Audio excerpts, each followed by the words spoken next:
Hi, I'm Kate Samela, author of Give Peas a Chance, the foolproof guide to feeding your picky toddler.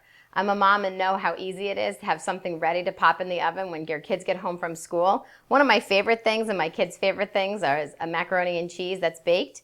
This macaroni and cheese recipe can be reheated even the next day. So if you've made it and dinner just doesn't work out, you can always use it the next night.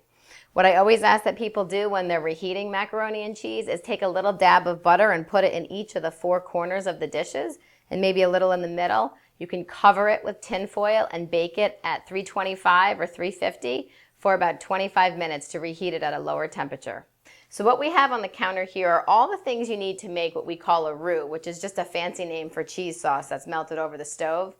The key is when you're making something that has less fat in it, make sure you keep some products that do have some fat. So you'll see here, this is shredded sharp cheddar cheese, and it's 1 cup of shredded cheese that's reduced fat and 1 cup that's full fat.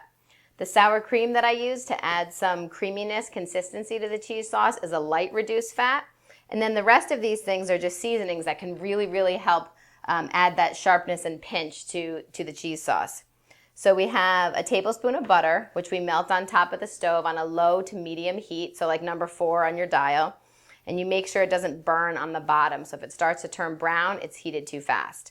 We have regular flour. This is 3 tablespoons of flour that you add to the butter. And then you're going to be whisking it quickly to make sort of the base of the sauce. And you'll see it kind of come together. It may get clumpy, but that's okay.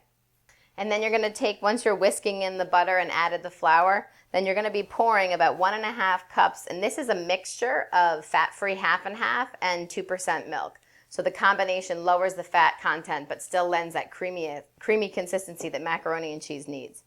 Once you're whisking that, you're going to be basically adding your spices to give the sauce that flavor that we love. This is dry mustard powder, but it's ground mustard, and you do that with about a tablespoon of that. A little shake of cinnamon, this is nutmeg, and it's basically 1/8 teaspoon.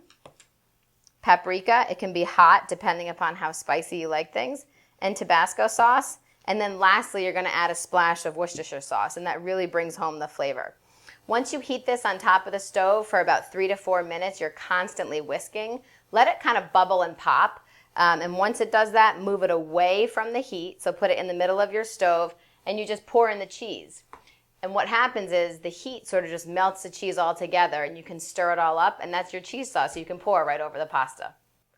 Okay, so now our cheese sauce is ready to go. Give it a last quick stir, and we're basically going to pour the melted cheese sauce over the cooked pasta. And again, you're cooking elbow macaroni or pipettes or anything that you like as directed on the package. It's usually about 8 to 10 minutes. You don't want to overcook it because then your macaroni will be way too soggy. So once you get all the really good cheese sauce in there, you're going to fold the cheese sauce in. And it's not so much of a stir. You want to just loosen it up and sort of turn it over so that the cheese sauce coats the pasta. You're going to spray the bottom of your baking dish with non-stick cooking spray. And then transfer this into what's going into the oven.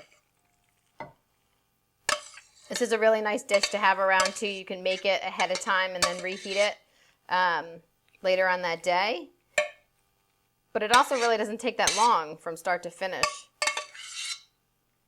to make it for dinner. Okay, and usually what I like to do is before I put it in the oven, I'll take some dried breadcrumbs and just sprinkle it over the top. And a little bit of paprika for some color. And then you're good to go. And we have to bake it at 350 degrees for 25 minutes until it's brown and bubbly on the top.